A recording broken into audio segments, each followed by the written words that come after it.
ओम पूर्णमदा पूर्णमिदं पूर्णात् पूर्णमुदच्यते पूर्णस्य पूर्णमादाय पूर्णमेवावशिष्यते ब्रह्मानन्दं परमशिवं केवलं ज्ञानमूर्तिं द्वन्द्वातीतं गगनसदृशं तत्त्वमस्यादिलक्ष्यम् एकं नित्यं विमलमचलं सर्वजीव साक्षिभूतं भावातीतं सर्वं तन्नमामि। गुरु ब्रह्मा गुरु विष्णु गुरुदेवो महेश्वरा गुरु साक्षात् परब्रह्म तस्मै श्री गुरुवे नमः।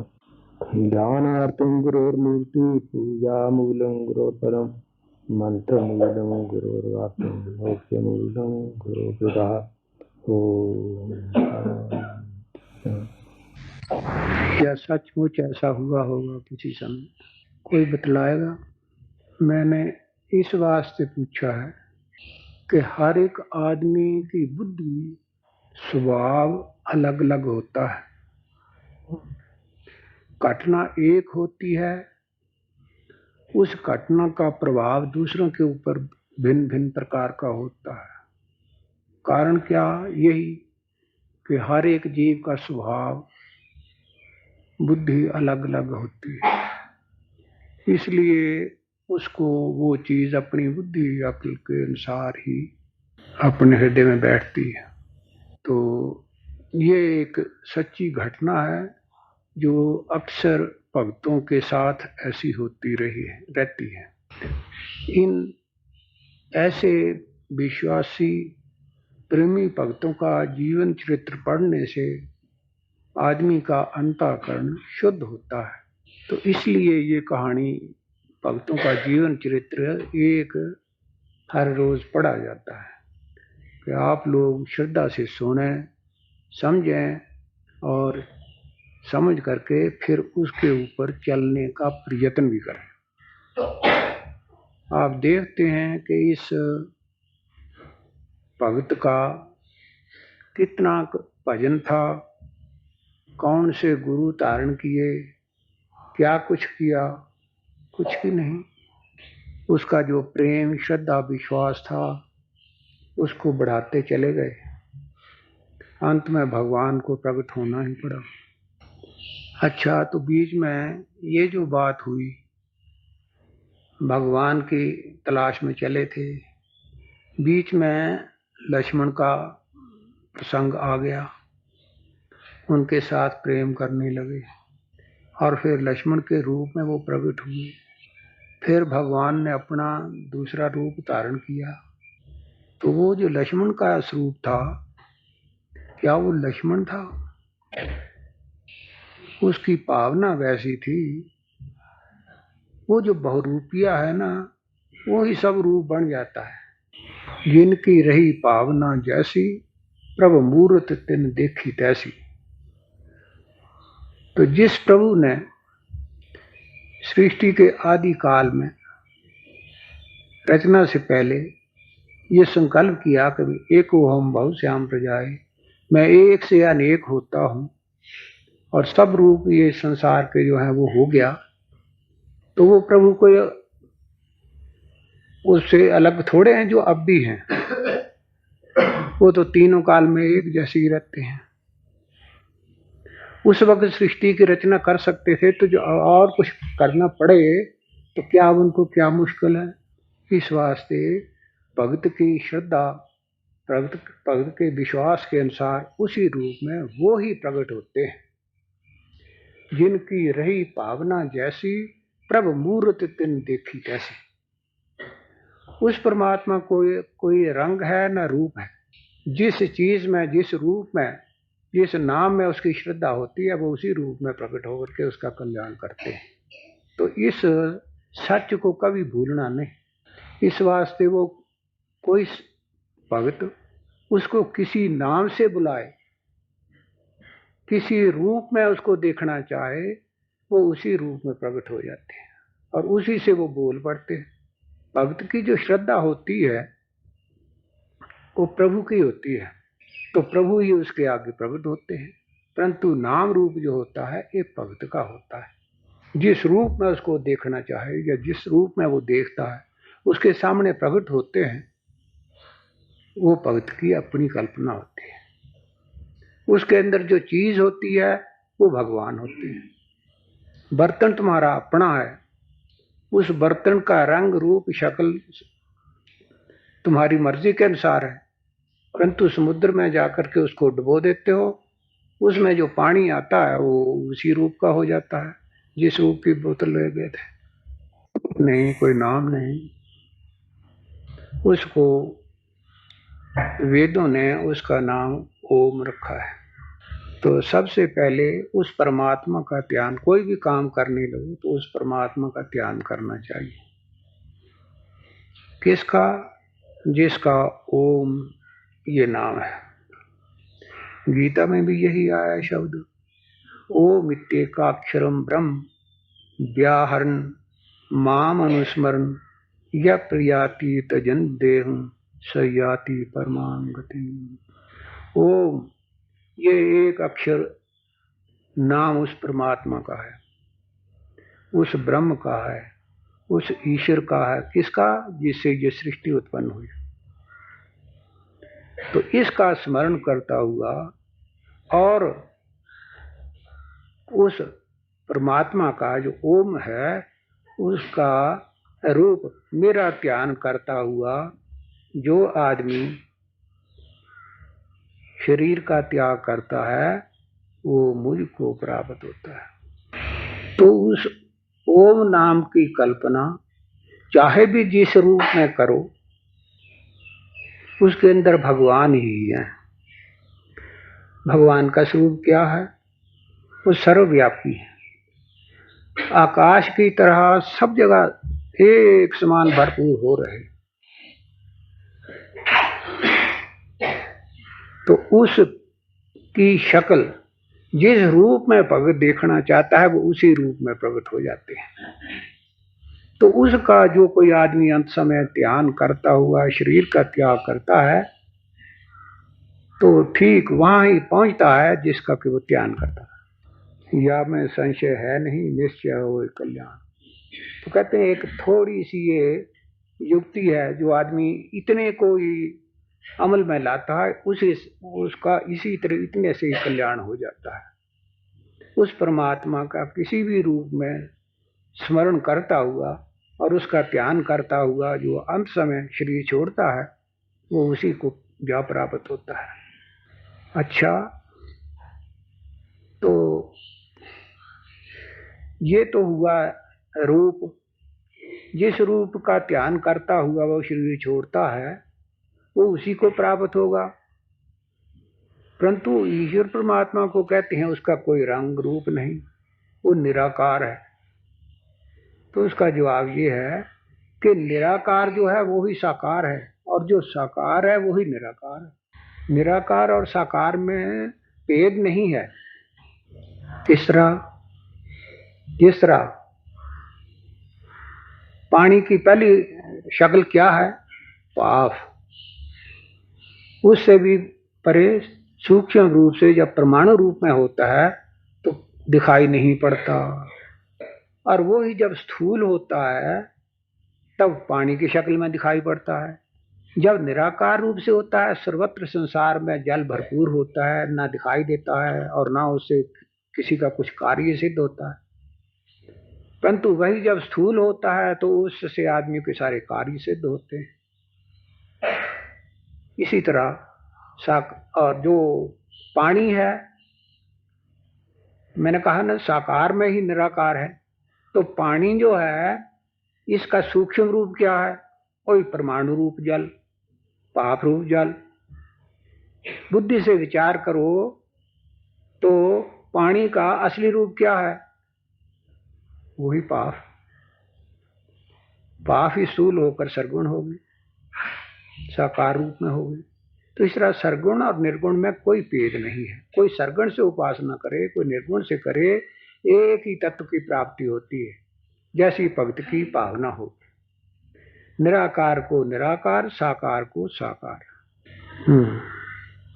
ओम पसार पसारिया सिरजिया सब संसार, अनंत रूप हो प्रगटिया, जिसका न पाए। उस ओम ने ये सारी रचना उसी ओम से उत्पन्न हुई है। वो एक था, संकल्प करते ही एक से अनेक हो गया। पहले निराकार था, फिर जगत रूप में हो गया। लेकिन जगत रूप में होने पर भी ये नहीं समझना चाहिए कि अब निराकार रहा ही नहीं, वो साकार में बदल गया, ऐसी बात नहीं। तो जिस तरह पानी की बर्फ बनी और बर्फ से फिर अनेक प्रकार की मूर्तियां बना करके रख दी, तब मूर्तियां अलग अलग देखने में आएंगी जब तक मूर्तियां होंगी, परंतु बुद्धि से देखो उनके अंदर वो परमाणु रूप जल है या नहीं है। वो परमाणु रूप जल ज्यों का त्यों है, उसमें कोई तब्दीली नहीं आई।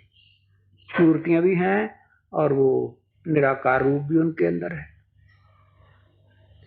इस तरह एक वक्त में दोनों ही चीजें रहती हैं, निराकार के अंदर साकार, साकार के अंदर निराकार।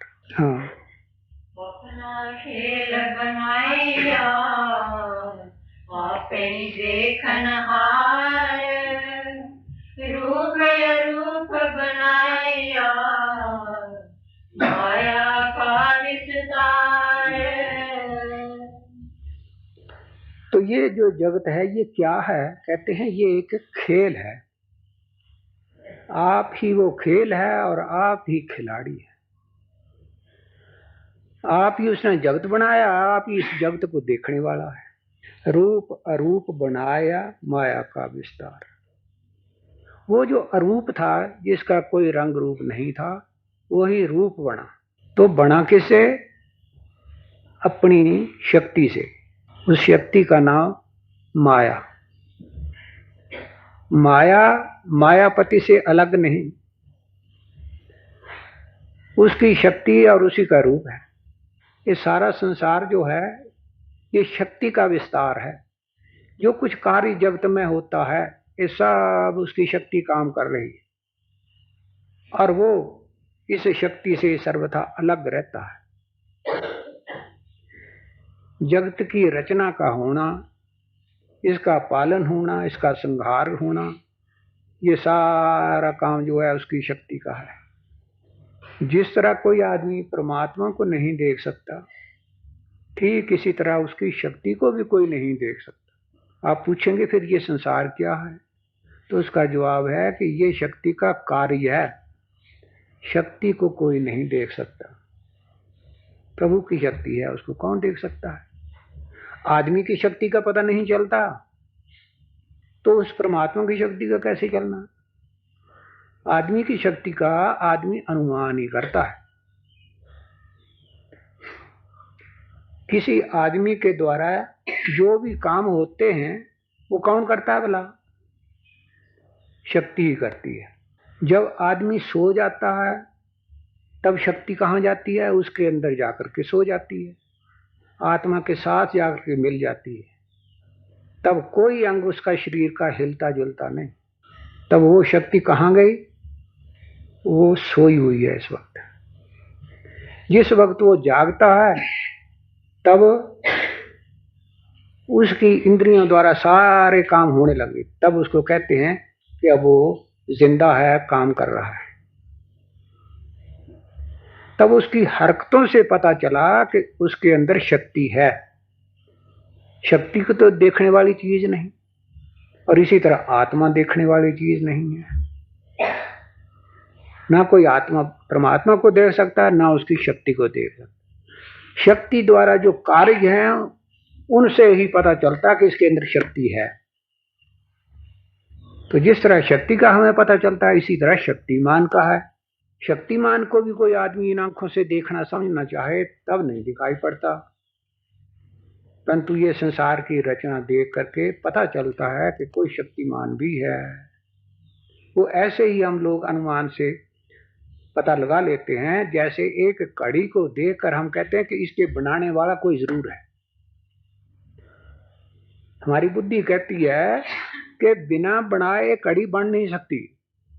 क्यों नहीं बन सकती? इसलिए कि इसके अंदर इसके जो पुर्जे लगे हुए हैं वो किसी ज्ञानवान के लगे हुए हैं। अटकल पच्चू नहीं इकट्ठे कर दिए पुर्जे, उसके अंदर किसी ज्ञान शक्ति का कार्य प्रतीत होता है।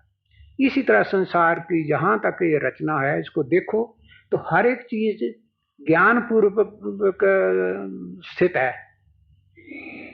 और एक पुर्जे के साथ दूसरा पुर्जा जिस तरह कड़ी के अंदर काम करता है, इसी तरह संसार के अंदर जितना जो कुछ भी प्रपंच है, इसके पीछे एक के बाद दूसरा, दूसरे के बाद तीसरा, तीसरे के बाद चौथा, सब काम कर रहे हैं और ये जग चक्र चल रहा है। हाँ, माया के सब उपजे, मन माया के माही, भूल गई मन को बड़ी, साचा सूझे नाही। हाँ, तो ये जो सारा कार्य जगत देखने में आता है, ये माया का कार्य है। इसकी उत्पत्ति माया से हुई है, परमात्मा से क्यों नहीं हुई भला? क्यों ना समझा जाए उससे? इस वास्ते कि परमात्मा जो है ना, उसके अंदर कोई तब्दीली नहीं, ना वो घटता, ना बढ़ता, ना छोटा, ना बड़ा होता, ना नष्ट होता, सदा एक रस रहता, इसलिए उसको सत्य कहते। परंतु ये जो जगत है, ये दिखाई पड़ता है, इसके अंदर तो क्षण क्षण में तब्दीली होती रहती है, बनता है, बिगड़ता है, बनता है, बिगड़ता है। बच्चा है, पैदा होता है, छोटा होता है, बड़ा होते होते कितना बड़ा हो जाता है, बूढ़ा हो जाता है, फिर शरीर छोड़ जाता है। तो इसमें तो तब्दीली नजर आती है। परमात्मा में तो कोई हरकत है ही नहीं। तब इससे साफ मालूम होता है कि ये माया का कार्य है। तो माया ते सब उपजे, मन माया के माही। तब इस शरीरों के, जीवों के अंदर जो मन है, इसकी उत्पत्ति भी माया से ही है। क्योंकि मन के अंदर भी हम तब्दीली देखते हैं, छोटा, बड़ा, समझदार, बेवकूफ इत्यादि जो अंतर पाए जाते हैं। तब इससे भी मालूम होता है कि ये भी माया का ही कार्य है। भूल पड़ी मन को बड़ी, साचा सूझे। तो कहते हैं इस सारी चीजों को देखते हुए, समझते हुए, फिर जिससे ये सब कुछ उत्पन्न हुआ है वो दिखाई नहीं पड़ता। परंतु उस कारण दयालु परमात्मा की कृपा देखो, हमारे अंदर एक चीज है, शक्ति है, बुद्धि। वो बुद्धि होका दे करके कहती है कि इस जगत के बनाने वाला कोई अवश्य है, चाहे हमें दिखाई नहीं पड़ता पर वो है जरूर। तो कहो कि वो माया हो सकती है, तो उसका जवाब ये कि माया भी तो आखिर जड़ है। जगत के अंदर जो इंतजाम देखने में आता है वो तो ज्ञान पूर्वक है, उसको तो कोई ज्ञानवान ही बना सकता है। इस वास्ते दो चीजें होनी चाहिए, एक ज्ञान वाली, दूसरी अज्ञान वाली। तो अज्ञान वाली माया है और ज्ञान पूर्वक जो कार्य करने वाला है, जिसकी सत्ता से हो रहे हैं, वो है परमात्मा। माया जड़ और परमात्मा चेतन ज्ञान स्वरूप। बोलो। ये रचना सब द्वंद्व की, माया ब्रह्म स्वरूप, सुख दुख में भर मत रहे, जैसे छाया धूप। तो कहते हैं कि फिर ये जो माया है, ये जो जगत प्रपंच है, संसार है, ये सारी रचना दो चीजों की है। एक तरफ माया कहो, चाहे जड़ तत्व कहो, दूसरे चेतन ज्ञान स्वरूप आत्मा। इन दोनों का मिलाप हो करके तो सारा सब प्रपंच जितना है हो रहा है, देखने में आता है। ये दो का ही रूप है, एक जड़, दूसरे चेतन। चेतन ज्ञान स्वरूप परमात्मा और जड़ उसकी माया। सुख दुख में परमत रहे, जैसे छाया धूप। ये जेड़ी द्वंद्व की रचना है ये सुख दुख से भरी हुई है। सुख एक चीज है, दुख दूसरी चीज है, दो चीजें हो गई, सुख और दुख। इसी तरह जड़ और चेतन, चेतन अंश ज्ञान स्वरूप परमात्मा की है, वो सुख रूप है, और जो माया की है वो दुख रूप है। इन दोनों का की मिलौनी ही ये सब जीव देखने में आते हैं। इस वास्ते सब जीव सुखी भी हैं और दुखी भी हैं। सुखी दुखी रहना स्वाभाविक ही है। जब तक दो की मिलौनी होगी तब तक सुख दुख रहेगा ही। है नहीं जो दूसर के आधार, ये तो सब दुख रूप है क्षण भंगुर संसार। संसार के जो सुख हैं ये भी सदा स्थिर रहने वाले नहीं है, क्योंकि इन सभी सुखों की उत्पत्ति जब होती है तब दो की मिलौनी से होती है। तब एक का कम होना और दूसरे का ज्यादा होना ये तो घटा बड़ी होती ही रहेगी। इस वास्ते सुख और दुख भी दोनों बने ही रहेंगे। तो इस जगत में रह करके कोई आदमी चाहे कि मैं सदा सुखी रहूं तो ऐसा असंभव है। परंतु जीव आत्मा के अंदर ये हमेशा बात बनी ही रहती, भावना बनी रहती है कि मैं सदा सुखी रहूं, मुझे कभी कोई दुख ना हो। क्या कोई आदमी दुख भी चाहता है? दुख कोई नहीं चाहता, चाहता है सुख। और उस सुख के साथ ये शर्त लगाता है कि उसको पाकर फिर दुख ना कभी हो, तब ठीक है। तब दर पर्दा ये नहीं बात समझ में आती कि ये एक तरह से परमात्मा को ही याद कर रहा है, ना वो परमात्मा मिले और ना उसकी जीव की ये इच्छा पूरी हो। इस वास्ते हर जीव के अंदर स्वाभाविक ही उस परमात्मा के मिलने की इच्छा है, परंतु अनादि अविद्या के कारण उस सुख की इच्छा ये संसारी पदार्थों में पूरी करना चाहता है। परंतु संसारी पदार्थों के अंदर ये बात है नहीं। इस वास्ते कहा गया कि सज्जनों, संसारी पदार्थों से सुख पा करके तुम चाहो कि हम सदा सुखी रहें तो ये बात होने की नहीं। इस वास्ते सच्चे होकर के सीधे रास्ते चल करके परमात्मा की तलाश में लगो, परमात्मा को चाहो, उसकी इच्छा करो और ये तुम्हारी इच्छा पूरी हो जाएगी। ये इच्छा उस वक्त उत्पन्न हुई थी जिस वक्त ये गहरी नींद में सोया हुआ था, पत्थर की सूरत में था, मिट्टी की सूरत में था। उससे जब चेतन अवस्था में आया उस वक्त से इसके अंदर ये चाह लगी थी, सुख मिले पर ऐसा तो फिर दुख न देखना पड़े।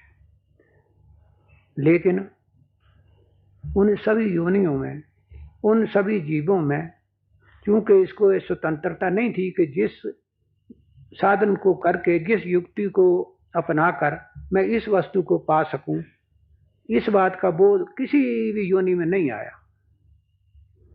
इस वास्ते वहां पर इस चीज को हासिल न कर सका। मनुष्य शरीर में आया तब इसके अंदर विवेक पैदा हुआ कि जिस चीज की मुझे चाह है वो कैसे हासिल हो, कहां से हासिल हो। तो ये जस्तजू इसके अंदर मनुष्य शरीर आने पर होती है। कोई कोई होते हैं जो इसको पाकर के जाग उठते हैं और कोई ऐसे होते हैं कि संकल्प विकल्प करते ही शरीर छोड़ जाते हैं। छोड़ गए तो फिर 84 लाख योनियों का चक्कर। तो कहते संसारी पदार्थों में सुख है, इस ख्याल को छोड़ो और इससे हासिल करने की जो कोशिश करते हो वो स्थिर ठीक नहीं है, वो आगमा पाई है।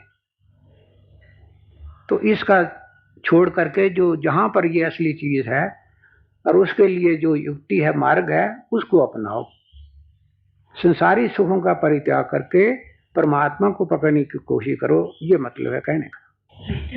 जब चित्त मन लगे जापे जगत असार, सारे कहे आत्मा आदि पुरुष करतार।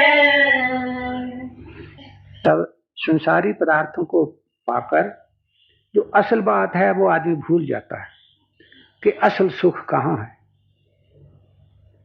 तब आदमी को चाहिए कि जब कभी संसारिक सुख की प्राप्ति हो और उसमें सुख समझने लगे, तब उस वक्त ही परमात्मा का जाप करना शुरू कर दे। क्यों? इसलिए कि माया आपको लुभाने लगी थी, लेकिन जब परमात्मा को याद करने लगे तो माया दूर हो गई। माया को दूर करने का तरीका यही है कि माया का जो पति है, मायापति परमात्मा, उसको स्मरण करे तो परमात्मा उसको फिर आप ही उसकी संभाल करते हैं। सार एक है आत्मा, आदि पुरुष करतार। तो आदि पुरुष करतार जो परमात्मा है, उसी को याद करने से इसके सारे दुख दूर होते हैं। नाम रूप सब जगत है, नाशवान ही जान, सतरूप चेतन सदा, केवल निर्भय मान। तो नाम रूप जितना भी जगत है, नाम रूप सब माया साधु, ये ठगनी है। हर एक जीव को भुला देती है, अपनी तरफ खींचती है और फिर दुख देकर के छोड़ती है। इस वास्ते जब कभी माया के पदार्थों से लुभावने का मौका मिले तब खूब अच्छी तरह संभल करके उस परमात्मा को याद करना चाहिए। पदार्थ तो पिताजी दिसदे है, वो लुभा लेंदे है। हाँ, परमात्मा दिसदा नहीं, किथे होड़ भी पै जांदी है ना, फिर वो लुभाया फिर फस जांदा। हाँ। तो जिस वक्त ऐसा दिल में ख्याल आए तो उस समय ये भी याद रखना चाहिए कि वो जो परमात्मा है वो सर्वत्र संसार में निराकार रूप से भरपूर हो रहा है। माया के जिन पदार्थों को अपनी आंखों से देखता, उसके अंदर भी भगवान है। तो उस पदार्थ को ना देखकर उसके अंदर जो चीज सार है उसकी तरफ ध्यान करे, और यही परमात्मा है। जब इस तरफ ध्यान होगा तो माया छुप जाएगी। सोने के जेवर बने पड़े, एक खरीदार बाहर से आता है, उन जेवरों को देखकर उनको पसंद करता है, उनका रंग रूप बनावट सारी सब देख करके तो उसको पूछता है इसकी क्या कीमत है, इसकी क्या कीमत है, इसकी क्या कीमत है। तो बेचने वाला उनकी अलग अलग कीमत बताता है। वो सारे जितने जेवर हैं उनकी कीमत पड़ी 10,000। तो एक सुनार आया, वो आकर के कहने लगा कि भाई इसकी क्या कीमत है। उसने कहा 10,000 रुपया। उसने कहा 1 किलो तो सिर्फ इसमें सोना है और इसका भाव है 500 रुपया। कहने लगा भाई ऐसी ऐसी चीजें ये बनी हुई है, एक एक की कीमत 500 रुपया है। कहता है मैं जेवर नहीं देख रहा, मेरी नजर में सोना है। इसी तरह संसार के पदार्थों को देखकर जब आदमी का मन लुभावने लगे तब उनको अपनी नजर को सूक्ष्म करके, जो सूक्ष्म तत्व जिससे सब कुछ बना है उसकी तरफ ले जाए तो माया छुप जाती है। फिर माया अपना वार नहीं कर सकती है। हाँ, दृष्टि माया पर होती है तो इस करके वो माया में तो भ्रमित हो जाना लाजमी है। हाँ जी, आगे उसको मिले जो शरण प्रभु की आए, लगन रहे मन प्रेम में विषय विषुचि जाए। भगत का जीवन चरित्र आपने सुना। जिस वक्त लक्ष्मण के रूप में भगवान प्रकट हुए तब पहले तो उसे यकीन नहीं हुआ, यही समझा कि कोई और आदमी है। लेकिन जब उसने उसी तरह याद किया कि सबके अंदर वही तो है, जब सबके अंदर वही है तो इसके अंदर कौन है, तो फिर भक्त ने उसके चरण पकड़ लिए और मानने लगा कि वही है। फिर उनको उसी रूप में प्रकट होना पड़ा। इस तरह जब तक किसी की दृष्टि संसारी पदार्थों के ऊपर रहती है, उससे मोहित हुआ रहता है, तब तक माया से छूट नहीं सकता। और जब असलियत को समझा कि सब रूप वही तो है, सबके अंदर वही तो है, इतना समझा कि बस फिर उसको असली रूप में प्रकट होना पड़ता है। नामदेव की कथा सुनी होगी आप लोगों ने। जब कुत्ते के रूप से भगवान प्रकट हुए, नामदेव को कोई रोटियां ले आया, कपड़े में बांधकर, एक कौली में घी और दूसरे में सब्जी। नामदेव इधर उधर हुए कहीं हाथ धोने के लिए, एक कुत्ता आया, रोटियां कपड़े में बांधी थी उठा करके ले गया। तब नामदेव जो सर्वत्र भगवान को देखने वाले थे, उन्होंने कटोरी घी के लिए और उसके पीछे, कुत्ते के पीछे भागे, कहने लगे प्रभु रूखी रोटियां नहीं खानी, रोटियां ले गए और ये घी भी साथ लेते जाओ। दौड़े दूर दूर निकल गए।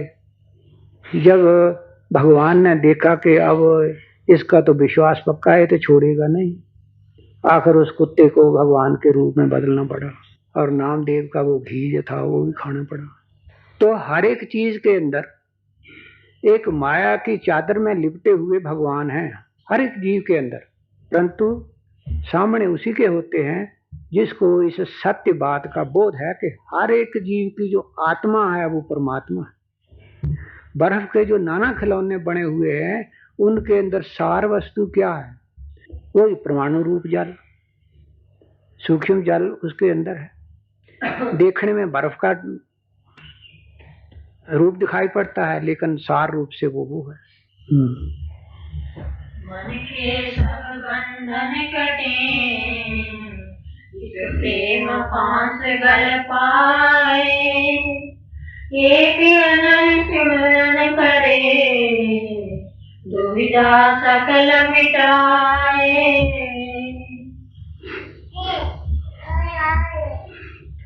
तो कहते हैं ये जितने बंधन हैं ये हमारे मन के डाले हुए हैं। किस तरह भला? क्या उन बंधनों का पता है? शायद नहीं पता।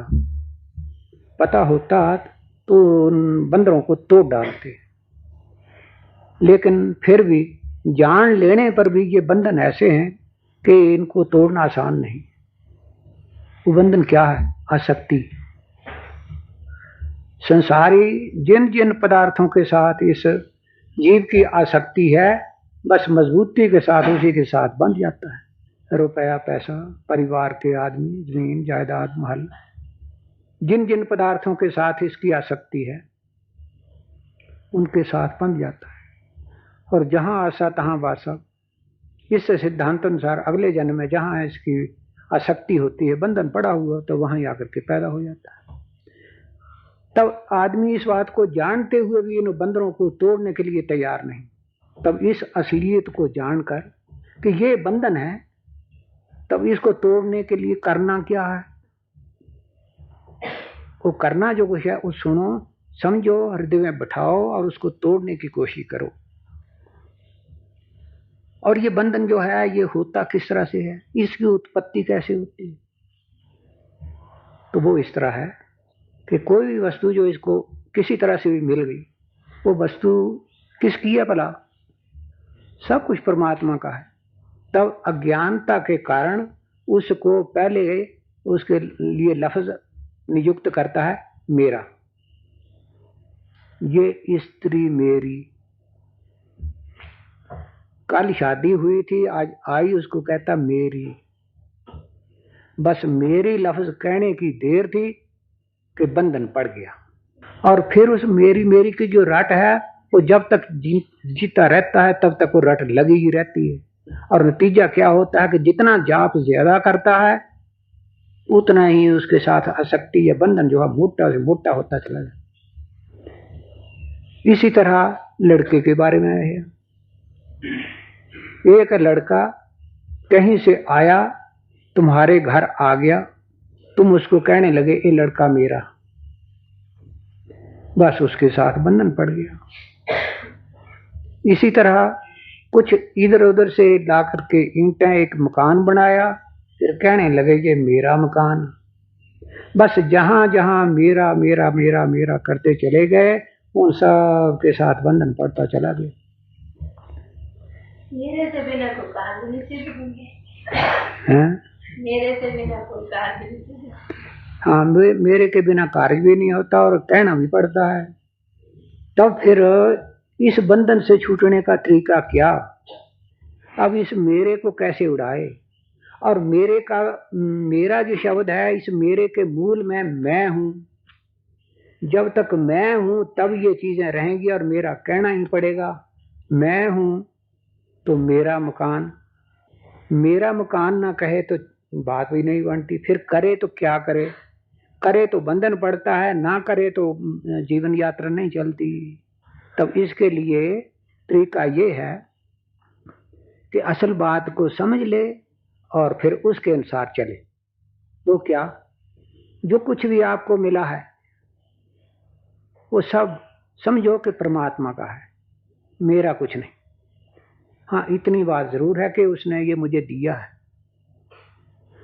लेकिन जो कुछ दिया है ये है सब उसी का। मुझको जिस काम के लिए दिया है वो काम मैंने करना है। इन पदार्थों को पाकर जो जो काम मैंने करने हैं, उसने करवाने हैं, वो इनको पाकर के करना है उसी के, मेरा कुछ भी नहीं। फिर मैं को दूर करने की भी जरूरत नहीं। मैं कौन हूं? मैं भगवान का भक्त, सेवादार, भगवान का दास। ये चीजें किसकी? उसी की। किस लिए है? उसी की सेवा के लिए। अब जहां ये चीजें बंधन का कारण थी, ये भगवान की सामग्री बन गई। इनके साथ भगवान की सेवा करना है, इसको बुरा कौन कहेगा? सिर्फ भावना को ही बदलना है, बाकी किसी चीज को बदलना नहीं। और कहीं ऐसा नहीं कि मेरी चीजें है ही नहीं तो कोई ले जाए, ऐसी भी नहीं। भगवान ने जो आपको दी, जिस मतलब के लिए दी, जिन जिन की सेवा कराने के लिए तुमको सामग्री दी, उनकी सेवा करो। और वो भी कैसे? भगवान की सेवा समझ कर। ये तो पहले कह दिया कि सबके अंदर भगवान है। जनता रूप से भगवान जनार्दन ही सब कुछ हैं, वो ही सब रूपों में हैं। तो उस जनार्दन की सेवा करते चलो। फिर वो चाहे तुम्हारा बच्चा हो, स्त्री हो, भाई हो, बंधु हो, पिता हो, कोई भी हो, वो सारी भगवान की भक्ति है। फिर मैं को गवाने की भी जरूरत नहीं। मैं गवा दिया तो फिर भक्ति कौन करेगा? तुम हो तभी तो कर सकोगे, तब मैं को बनाए रखना है। परंतु मैं हूं क्या? मैं भगवान का दास, मैं भगवान का सेवादार। ये पाप बनाए रखो, मैं गवाने की जरूरत नहीं। और फिर उन्हीं की सेवा जिनकी करते हो उनकी करते चलो। ये सारा सब भगवान का ही भजन है। सिर्फ तुम्हारे समझ लेने की और उसके ऊपर अमल करने की बात है। बाकी ना पिछला को छोड़ना है और ना नया बनाना है। भगवान की भक्ति करनी है तो उसके लिए विशेष स्वांग नहीं धारण करना पड़ेगा कि गेरुए वस्त्र पहनो, सिर मुंडाओ और देशाटन करो, चक्कर काटो, ये नहीं। सिर मुंडाया, सन्यासी बने तो हुआ क्या? बाढ़ हैं वो तो 4 दिन के बाद फिर पैदा हो जाएंगे। घर से निकले, घर का मकान छोड़ा, दूसरी जगह जाके जंगल में कहीं मकान बना लिया, वहां छोटा सा मकान बना लिया, तो वहां भी तो रहना ही होगा। एक जगह रोटी खाते थे, वहां ना खा करके मांग मांग कर खा ले। भला ये भी कोई त्याग है? और बिना त्याग के बढ़ना कुछ नहीं, ये भी साथ बात है। तो किस प्रकार का त्याग करना है? गृहस्थ आश्रम में रह करके इस प्रकार का त्याग करना है। जो कुछ भी है वो मेरा नहीं, ये सब प्रभु का है। मेरा काम तो केवल सेवा करना है। अगर ये भावना हो गई तो सच्चे त्यागी हो, सच्चे वैरागी हो। वैरागी वो है जिसका संसार के किसी भी वस्तु में उसका मोह नहीं है, उसको वैरागी कहते हैं। तब जब आप इस भावना से काम करेंगे तो फिर आपसे बढ़कर वैरागी कौन है? नाम मात्र का सन्यासी या त्यागी या वैरागी बनना, इससे तो हानि भी हो सकती है। क्या हानि हो सकती है? एक सन्यासी या वैरागी का स्वांग तार करके एक जगह पर बैठ गए, लोग अगर मानने लगे, चढ़ावे चढ़ाने लगे, असलियत अंदर है नहीं, होगा क्या? होगा वही जो दूसरे लोगों को धोखा देते फिरते हैं। अपना तो बनेगा कुछ नहीं, बनने वाला तो रास्ता ही दूसरा था। तो कहते हैं मन के सब बंधन कटे, एक प्रेम फांस घर पाए। तो सारे बंधन कट गए, अपने गल दे विच एक रस्सी पा लवे। वो क्या? प्रभु का प्रेम। हर एक के साथ प्रेम करना, और वो भी परमात्मा संबंधी। ये नहीं कि ये मेरा रिश्तेदार है, ये मेरा भाई है या मेरा पुत्र है, इसलिए इस भाव से नहीं। सबके अंदर वही एक अनन्य सिमरन करे, दुविधा सकल मिटाए। फिर संसार का जब तक संकल्प विकल्प रहेगा तब तक वो हिलाता ही रहेगा। इस वास्ते संसार के सुख दुखों से बचने के लिए एक अपने हृदय में उस परमात्मा का जो नाम है उसकी रट लगाए। रट यहां तक लगाए कि इसके रोम रोम में रच जाए, और ज्यादा करने पर एक आदमी के अंदर बिजली पैदा हो जाती है। और जब वो बिजली पैदा हो गई तो उसने फिर इसके मन का जो प्रवाह है वो एक तरफ को बदल देना। जहां प्रवाह बदल गया तो बस सारे काम सिद्ध हो गए। संसार को ईंट मिल गई और भगवान की तरफ मुंह हो गया। फिर वो जब भी शरीर छोड़े वो जाएगा सीधा भगवान के धाम को। प्रेम समुद्र की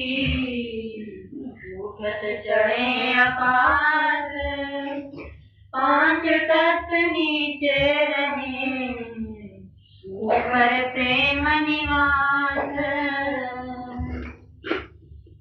ऐसा जब एक चित्त हो जाता है तो फिर आदमी के अंदर प्रेम की लहरें उठने लगती है, और इतनी बड़ी कि जमीन से लेकर आकाश में वो तरंगें उठने लगती हैं। तब जानते हो ये प्रेम की तरंगें जो उठती हैं ये क्या चीज है, क्यों होता है ऐसा? उसका जवाब ये है कि परमात्मा है आनंद स्वरूप, चाहे उसको कहो प्रेम स्वरूप। अंतःकरण की शुद्धि हुई तब खफीफ थोड़ा सा परमात्मा का जो अजहार है वो होने लगा। जैसे प्रातः काल सूरज ने उदय होना होता है तो पहले जिधर से सूरज ने उदय होना होता है उधर से प्रकाश पहले थोड़ा सा हो जाता है और फिर वो बढ़ता चला जाता है। तो इसके अंदर जो प्रकाश है वो क्या है? वो परमात्मा का प्रेम। उसकी लहरें इसके अंदर उठने लगती हैं, और एक दिन ऐसा आता है कि उन प्रेम की लहरों में ही ये गुम हो जाता है। गुम हो गया तो समाधि लग गई। प्रभु में मन बसिया, छोड़ जगत की आस, आस पास सूझे नहीं, सब किया प्रेम बलवास। बस आगे चलो।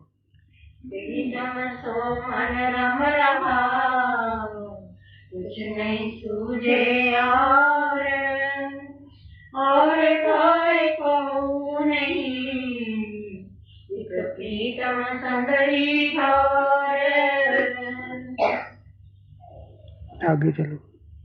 प्रेम दीवानी हो रही, सुरत निरत दिन रात, देश प्यारे को चली, जब होई प्रभात।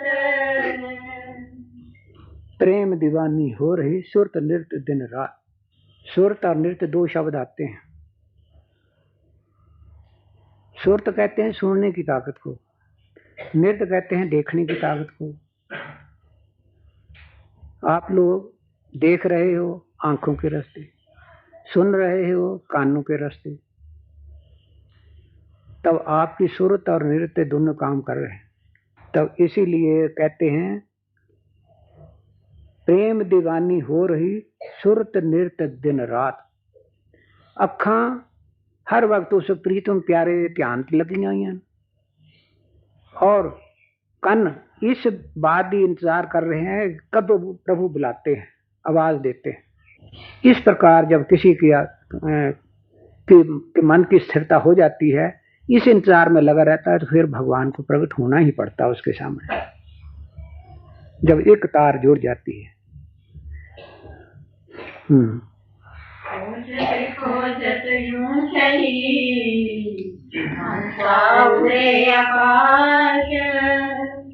कोई नाम की धुन सुने तेज कुंज प्रकाश।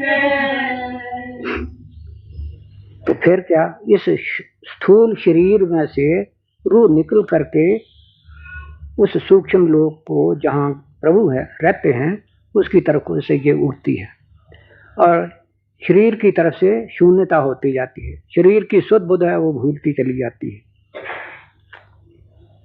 सोई नाम को धुन सुने तेज पुंज प्रकाश। दो चीजें फिर इसे देखने आती हैं। क्या, एक तो वो जो नाम स्मरण कर रहा था, इसका जिक्र मैंने कल भी किया था कि जो आदमी किसी भी चीज का स्मरण करता है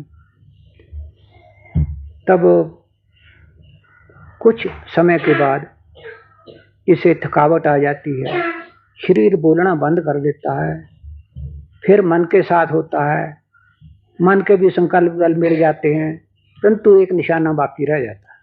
तो उसको मन का प्रभाव या मन का रुख कहते हैं। जिस चीज का नाम स्मरण करता था उसी तरफ इस मन का जो रुख है उधर को हो जाता है और फिर वहां पहुंचता है जिसका ये ध्यान करता था, जिसको सुनना चाहता था। तो वहां पर सुरता और नृत्य दोनों जाकर के इकट्ठी हो जाती हैं और वो चीज सामने आ जाती है।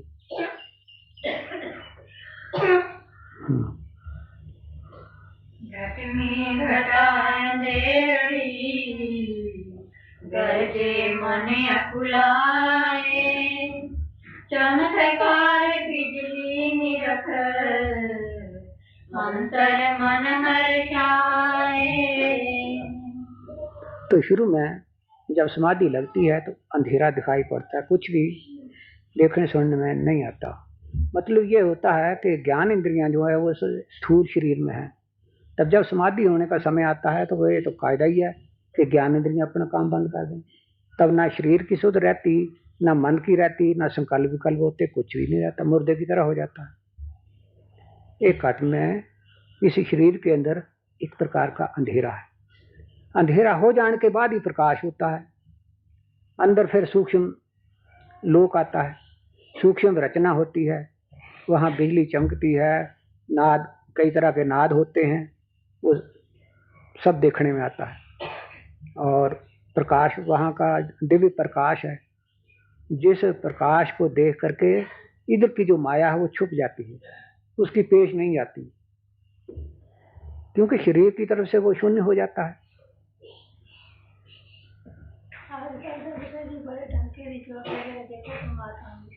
हाँ? देखो कुमार नाम दिखा एक मिनट में दर्शन करा। ये जो आपने बहुत मार कौन कहना सी? बहुत से लोग ऐसे कह रहे हैं। हाँ लगे हुए हैं। हाँ भाई, आजकल बड़े सौखे से सौखे तरीके और बड़े बड़े नजदीक के मार्ग मिल रहे हैं। एक मिनट भी नहीं लगता। हाँ, कोई 7 दिन भी दर्शन करांदा है, कोई 6 महीने च दर्शन करांदा है, कई ऐसे हैं। तो अपनी अपनी कमाई है लोगों की, अपनी ताकत देना करांदे होंगे।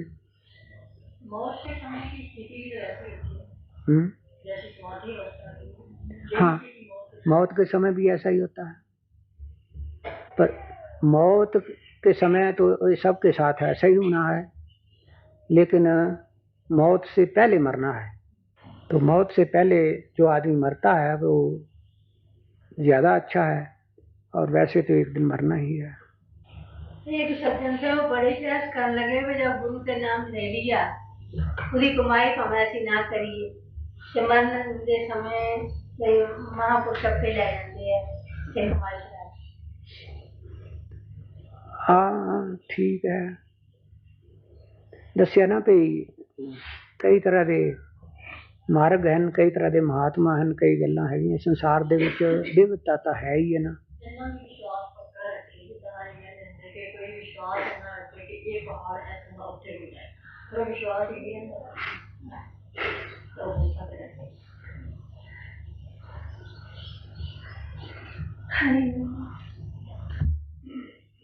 आदमी का विश्वास पक्का होवे तां कुछ भी हो सकता है, पर ऐसा विश्वास तो होता नहीं। सुनी सुनाई लोग बातें करें तो फिर उनसे क्या होना है। आज मैंने कुछ और कहना है, वो क्या कहना है वो सुन लो। किसी समय मैं यहाँ आया था तो ये एकांत जगह थी, कोई यहाँ नहीं था, छोटा सा कमरा बनाया था, उसमें रहने लगा। समय बदलता गया, हालात बदलते गए, लोग इकट्ठे होने लगे, माया फैली और आज जो रचना है ये हो गई। तब ये जो कुछ है ये सब क्या है? ये माया का विस्तार है। माया का विस्तार जब होता है तब फिर वहां से प्रभु जो है वो छुप जाते हैं। ये एक अमर मुसलमा है, एक पक्का असूल है। जहां माया का विस्तार होगा वहां प्रभु नहीं रहते, माया में से छुप रहते हैं। तब अब मैं कुछ ऐसा देखता हूं कि ये माया किस प्रकार अपना पर्दा डालती है। वो इस तरह कि माया जब इकट्ठी होती जाती है तो प्रभु उतना ही दूर होते चले जाते हैं या भूलते चले जाते हैं। तो मेरा जो लक्ष्य था वो नहीं रहा। मैं चाहता था कि माया अपना प्रभाव न डालती, लेकिन नहीं हुआ ऐसा। पहले शुरू में थोड़े से आदमी थे, फिर वो कुछ शब्द पढ़ने लगे, थोड़ी देर बैठे, कुछ गुणगान किया, बातें हुई और हो गया, खत्म हो गया काम। बढ़ते बढ़ते आज जो शक्ल है वो आप देखते ही हैं। तो इसमें कुछ एक ऐसे लोग आ जाते हैं जो अधिकारी नहीं होते, और जो अधिकारी नहीं होते उनके तादाद बढ़ते बढ़ते फिर कुछ का कुछ हो जाता है। माया किस प्रकार आकर के अपना पर्दा डालती है कोई समझ नहीं सकता। जिस चीज को आदमी अच्छा समझता है वो किसी समय आकर के इसको धोखा दे जाती है। लोग इसी तरह सत्संग करते फिर प्रसाद बांटते थे। मैंने ये प्रथा बंद कर दी कि भाई प्रसाद दूध नहीं बांटना। कारण उसका है कि मक्खियां इकट्ठी हो जाती हैं तो फिर सत्संग नहीं रह करके वो फिर मेला बन जाता। तब प्रसाद बांटना बंद किया। फिर भी माया उसी तरह चली रही। तो अब मैं देखता हूं कि कुछ आदमी ऐसे हैं जो यहाँ आते हैं परंतु आज्ञा का पालन नहीं करते, और जो आज्ञा का पालन नहीं करते फिर आप समझ ही सकते हैं कि मार्ग बदलते कितनी देर लगती है। फिर शिष्य हों 2 4 5 ही काफी, अधिकारी हों 2 4 6 ही काफी है। महात्मा बुद्ध जिसका सारे हिंदुस्तान में और हिंदुस्तान से बाहर प्रचार हुआ, कुल 25 शिष्य थे उनके, और बाद में वो 25 के 25 ही गुरु बने, और गुरु बन करके उन्होंने सारे देश में बुद्ध मजहब का प्रचार किया। तो वो 25 काफी रहे। तो इन बातों को देखकर मैं देखता हूं कि बहुत सारे आदमी हैं जो आज्ञा के विरुद्ध होकर के चलते हैं। मैंने कई बार कहा कि भाई जो सिर्फ सत्संग सुनने वाले आदमी है ना, वही आदमी आवे तो अच्छा है। तमाशबीन ना हो और जो अधिकारी नहीं है वो ना आए। जैसे छोटे बच्चे हैं जो बड़े भी नहीं समझते, तो ज्ञान त्यान की प्रभु की बातें जो है उनको छूटे के समझेंगे। उनको तो अगर कहीं खाने को प्रसाद मिल गया तब तो ठीक है, आज भी आएंगे, कल भी आएंगे, परसों भी आएंगे। लेकिन कितने आदमी होते हैं जो इस परमार्थ तत्व को समझते हैं और उनके चित्त में लगन होती है? एक भी नहीं। होता क्या है, वही जो ऐसे बच्चे होते हैं वो आन करके आश्रम में शरारत करते हैं, गंदगी डालते हैं, चोरी करते हैं, हिंसा करते हैं। तो बस अब इनका जिम्मेवार कौन? कितनी बार मैं कह चुका हूं आने वाले लोगों को कि भाई अपने साथ बच्चे ना लाया करो। ना वो सुनते ना सुनने देते और शरारतें करते, तो कहाँ रहा मेरा एकांत?